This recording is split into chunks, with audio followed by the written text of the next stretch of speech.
Morning time stories. ఈరోజు మనం చెప్పుకోబోయే కథ ప్రెసిడెంట్ గారి కూతురు 2వ భాగం. రామరాజు గారికి పంతులు గారు ఏదో వేద జాతకం గురించి చెప్తూ ఉంటాడు. దాన్ని విన్న అతను చాలా ఆశ్చర్యపోతాడు. అసలు ఏం చెప్పాడో తెలుసుకుందాం. చూడండి రామరాజు గారు, మీ అమ్మాయి వేద జాతకాన్ని క్షుణ్ణంగా పరిశీలించాను. దీనిని బట్టి నాకు అర్థమైంది ఏంటంటే, ఈ జాతకం చూస్తే మీ అమ్మాయి జాతక ప్రకారం మీకు అమ్మాయికి అస్సలు పడదు. ఎడ్డమంటే తెడ్డమవుతుంది. మీరు అమ్మాయి మీద కోపం అస్సలు పడకండి. మీరు ఎంత కోపం చూపిస్తే ఆ అమ్మాయి మీకు అంత దూరం అయిపోతుంది. మీ మాట ఎంత చెప్పినా వినదు. ఆమె జాతక ప్రభావం అలాంటిది. తన చదువు విషయం దగ్గర నుంచి పెళ్లి విషయం దాకా మీరు చెప్పినట్టు అనుకున్నట్టు అస్సలు జరగదు అని అంటాడు. రామరాజు గారు, మరేం పర్వాలేదు శాస్త్రి గారు, నా కూతురికి ఎలా నచ్చితే నేను అలాగే చేస్తాను. నా కూతుర్ని అస్సలు ఇబ్బంది పెట్టను అని అంటాడు. పంతులు గారు, శుభం, సరే మంచిది, ఇక నేను వెళ్ళి వస్తాను అని అక్కడ నుండి వెళ్ళిపోతారు. వేదకి 7 సంవత్సరాలు వచ్చిన తర్వాత తన చుట్టుపక్కల ఉన్న పిల్లలతో ఆడుకుంటూ ఉంటుంది. ఇంతలో ఎవరో పిల్లవాడితో గొడవ జరిగింది. అప్పుడు తను చాలా కోపంగా అతన్ని కొట్టి అతని దగ్గర ఉన్న బొమ్మలు తీసుకుని వచ్చింది. ఆ పిల్లవాడు ఏడుస్తూ,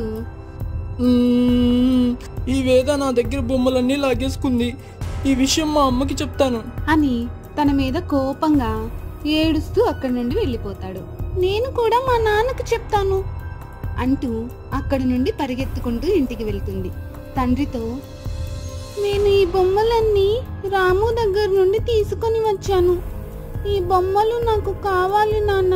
వేద, ఇలాంటి బొమ్మలన్నీ నేను నీకు కొనిపెడతాను. దయచేసి ఆ బొమ్మలన్నిటిని రాముకి తిరిగిచ్చేయమ్మా. నాకు ఇవే కావాలి అని చెప్తున్నాను కదా, కావాలంటే మీరే ఆ రాముకి కొత్త వాటిని కొనిపెట్టండి అని లోపలికి వెళ్ళిపోతుంది. ఇంతలో రాము తల్లి రాముతో పాటు అక్కడికి వస్తుంది. ప్రెసిడెంట్ గారు, మీ అమ్మాయి వేద మా అబ్బాయిని కొట్టి తన బొమ్మలు లాక్కొని వచ్చిందంట. ఏంటండి ఇది? అయ్యో అమ్మా, క్షమించండి. చిన్నపిల్లలన్న తర్వాత చిన్న చిన్న గొడవలు పడుతూనే ఉంటారు కదా.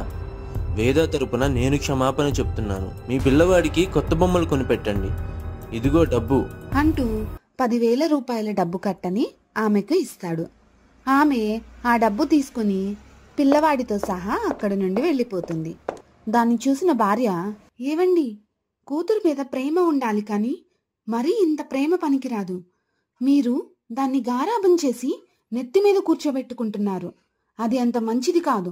నా కూతురు సంతోషం కంటే నాకు ఏది ఎక్కువ కాదు. నీకు అదేం తెలీదు. నువ్వు వెళ్ళి పని చూసుకో. సర్లే, నాకెందుకు మీ తండ్రి కూతుర్ల మధ్య అంటూ లోపలికి వెళ్ళిపోతుంది. దానినంతా చూస్తున్న వేద ఒక్క నిమిషం కూడా ఆలస్యం చేయకుండా ఆ బొమ్మలు తీసుకొని పరిగెత్తుకుంటూ బయటికి వెళ్తుంది. దానిని తండ్రి గమనించలేదు. తను చాలా హడావిడిగా పరిగెత్తుకుంటూ రాము వాళ్ళ అమ్మ దగ్గరికి వెళ్ళి ఇలా అంటుంది, ఇదిగోండి, మీ బొమ్మలు మీరు తీసుకొని మా నాన్న ఇచ్చిన 10,000 మాకు తిరిగి ఇచ్చేయండి అని అంటుంది. ఆమె, ఎందుకు నేను తిరిగివ్వాలి? మా అబ్బాయిని నువ్వు కొట్టావు కదా, అందుకే మీ నాన్న ఇచ్చాడు. ఓ, మీ అబ్బాయిని కొట్టినందుకు ఇచ్చాడా? సరే అయితే అని రాము చేయి తీసుకొని వేద తనను తానే కొట్టుకుంటుంది. ఇప్పుడు మీ అబ్బాయి కూడా నన్ను కొట్టాడు కదా, మీరు కూడా 10,000 ఇవ్వండి. ఆ మాట అనగానే ఆమె, అమ్మో, నువ్వు చాలా తెలివైన పిల్లవి, నీతో నాకెందుకమ్మా, ఇదిగో తీసుకో అని ఆ డబ్బులు ఇచ్చేస్తుంది. ఆ బొమ్మలు ఆమె తీసుకొని వెళ్ళిపోతుంది. వేద ఆ 10,000 తీసుకొని ఇంటికి వస్తుంది. తండ్రి దగ్గరకు వచ్చి తండ్రితో, నాన్న, ఇదిగో మీ 10,000 రూపాయలు. నా వల్ల మీకు ఇంకెప్పుడు ఇబ్బంది కలగదు. నేను మీరు చెప్పిన మాట వింటాను అని లోపలికి వెళ్ళిపోతుంది. ఆ మాట వినగానే తండ్రి కంట్లో నీళ్లు తిరుగుతాయి.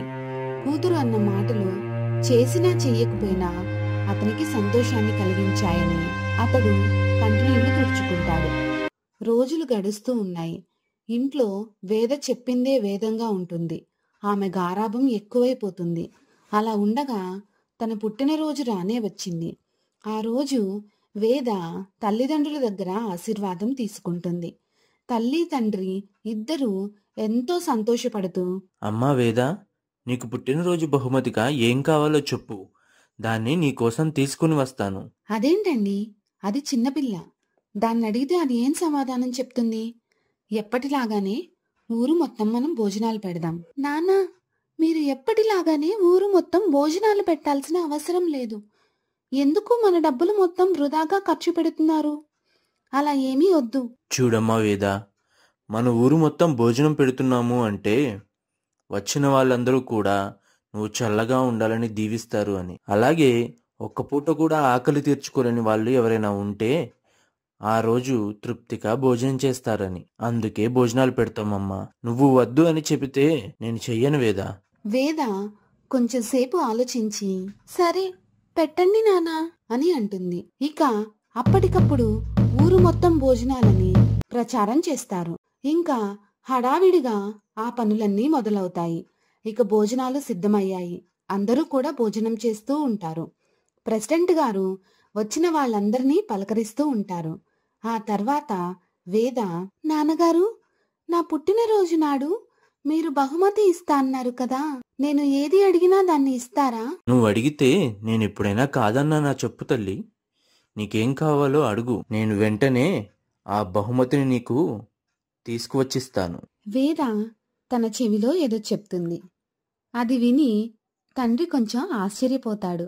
సరే తల్లి, నువ్వు అడిగింది ఎంత కష్టమైనా సరే నేను నీకు తీసుకుని వస్తాను. ఒక్క వారం రోజులు ఓపిక పట్టు తల్లి అని అంటాడు. అందుకు తను, సరే నాన్న, వీలైనంత త్వరగా నా బహుమతి నాకు ఇవ్వండి అని అంటుంది.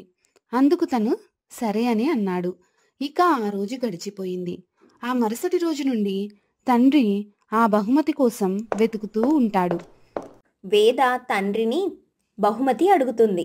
ఆ బహుమతిని రామరాజు గారు తప్పకుండా తీసుకువస్తాను అంటాడు. ఆ మరుసటి రోజు తను అడిగిన గుర్రం బొమ్మని తీసుకొని వస్తాడు.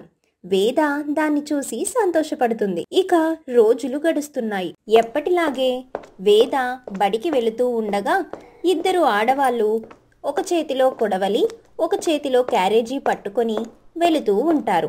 అప్పుడు వేద, నేను బ్యాగ్ తగిలించుకొని బడికి వెళ్తాను, మరి వీళ్ళు చేతిలో క్యారేజీ, ఒక చేతిలో కొడవలి పట్టుకొని ఎక్కడికి వెళ్తున్నారు అని తను కూడా వాళ్లతో పాటే వెళ్తుంది. వాళ్ళు పొలం దగ్గరికి వెళ్ళి పొలం పనులు చేస్తూ ఉంటారు.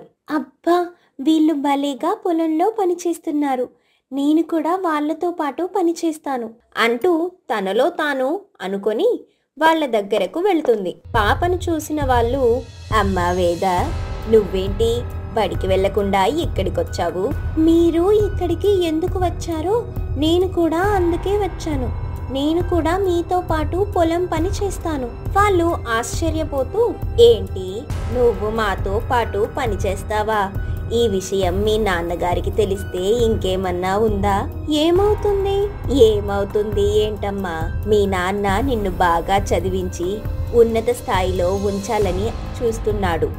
నువ్వు కలెక్టరో, ఇంజనీరో, డాక్టరో, పోలీస్ ఆఫీసరో ఏదో ఒకటి అవ్వాలంటే బుద్ధిగా చదువుకోవాలి. అవునా? అయితే మీరు ఎందుకు చదువుకోలేదు? అందరూ చదువుకుంటే ఎలా అమ్మా? పొలం పని చేసేవాళ్ళు ఎవరుంటారు? మనకు అన్నం పెట్టేవాళ్ళు ఎవ్వరూ ఉండరు. అందుకే మేము పనులు చేయాలి. మీరు చదువుకొని మంచి మంచి ఉద్యోగాలు చేస్తూ మంచి స్థాయిలో ఉండాలి. ఇప్పుడే కదా మీరన్నారు అందరూ చదువుకుంటే చదువుకున్న వాళ్ళందరికీ అన్నం ఎవరు పెడతారు అని. అందుకే నేను కూడా మీతో పాటు పనులు చేసుకుంటాను అని వాళ్ళతో పాటు కలిసి పని చేసుకుంటూ ఉంటుంది. వాళ్ళు ఏమీ చేయలేక అలానే చూస్తూ ఉంటారు. కొంత సమయానికి వాళ్ళు కూడా కలిసి పాపతో పాటు పనిచేస్తారు. సమయం తర్వాత వేద, నాకు చాలా ఆకలిగా ఉంది, అన్నం తిందామా? వాళ్ళు సరే అంటారు. కాళ్ళు చేతులు శుభ్రం చేసుకుని చెట్టు కిందకి చేరుతారు. వాళ్ళు తెచ్చుకున్న భోజనం తింటూ ఉంటారు. వేద తన దగ్గర ఉన్న బాక్స్లో భోజనం చేస్తూ ఉంటుంది. అందులో 4 రకాల కూరలుంటాయి. పనిచేసే వాళ్ళ దగ్గర పచ్చడితో పాటు కొంచెం కూర ఉంటుంది. దానిని గమనించిన వేద, ఒకసారి మీ భోజనం ఇలా ఇవ్వండి, నేను రుచి చూస్తాను. అందుకు వాళ్ళు, అమ్మా, ఈ పచ్చడి మెతుకులు నువ్వేం తింటావు? నీ దగ్గర 4 రకాల కూరలున్నాయి కదా, అవి తినమ్మా. మీరు దాన్ని ఇస్తారా, లేదంటే మా నాన్నతో నాకు ఆకలని చెప్పినా మీరు భోజనం పెట్టలేదని చెప్పమంటారా? ఆ మాటలకి భయపడి వాళ్ళు, వద్దులేమ్మా, అలా చెప్పకు, ఇదిగో తీసుకో అని చెప్పి పాపకు భోజనం ఇస్తారు. పాప దగ్గర ఉన్న భోజనం వాళ్ళు తింటారు. పాప దానిని తింటూ కొంచెం పొరబోయి నీళ్ళు, మంట, నీళ్ళు అంటూ అరుస్తూ ఉంటుంది. వెంటనే వాళ్ళు నీళ్ళిస్తారు. నీకెందుకమ్మా ఇవన్నీ, వద్దని చెప్పినా మాట వినలేదు అని అంటారు. అందుకు వేద, మరేం పర్వాలేదు, ఇది చాలా బాగుంది అని అంటుంది. ఇక వాళ్ళు భోజనం చేసిన తర్వాత కొంచెం సేపు కబుర్లు చెప్పుకుంటారు. ఆ తర్వాత మళ్ళీ పని చేస్తారు. పాప కూడా వాళ్లతో పాటు పని చేస్తుంది. ఇక సాయంత్రం అయ్యే సమయానికి తండ్రి అక్కడికి వస్తాడు. వేద తండ్రిని చూసి కొంచెం భయపడుతూ ఒకచోట దాక్కుంటుంది. సహాయంతో ట్రాక్టర్లతో పొలం దున్నడం, ఎరువులతో పంటలు వేయడం, అలాగే కొత్త కొత్త రకాల జాతి విత్తనాల ద్వారా కొత్త మొక్కలు ఉత్పత్తి చేయడం, వాటి ద్వారా ఎక్కువ లాభం పొందేలా చేయడం జరిగింది. అలాగే నువ్వు వ్యవసాయానికి సంబంధించిన చదువు చదువుకున్నావు అంటే నువ్వు కూడా వ్యవసాయంలో ఎన్నో మార్పులు తీసుకురావచ్చు, రైతులకి గొప్ప గొప్ప లాభాలు అందించవచ్చు. ఆ మాటలు విన్న వేద, అయితే నేను బాగా చదువుకుంటాను నాన్న. ఇక తండ్రి చాలా మంచిదమ్మా అని నమ్ముతాడు. ఇక ప్రతిరోజు కూడా వేద బడికి వెళ్ళి చక్కగా చదువుకొని మళ్ళీ తిరిగి ఇంటికి వస్తుంది. అలా రోజులు గడుస్తూ ఉండగా ఒకరోజు తను ఒక హోటల్ దగ్గర జనం ఉండడం గమనిస్తుంది. ఏంటి, ఈ హోటల్ కొత్తగా పెట్టారా? ఎందుకు ఇంతమంది ఉన్నారు అని లోపలికి వెళ్ళి చూస్తుంది. అక్కడ పెసరట్టు ఉప్మా, అందరూ అదే తింటున్నారు. తను చాలా ఆశ్చర్యపోతుంది. హోటల్ నేమ్ చూస్తే తంబి పెసరట్టు అని విచిత్రంగా ఉంటుంది. ఎలా అయినా దీనిని తినాలి అని తనలో తాను అనుకుంటుంది. కానీ అది సాధ్యం కాదు. చాలామంది జనం ఉండడంతో తను అక్కడి నుంచి వస్తుంది.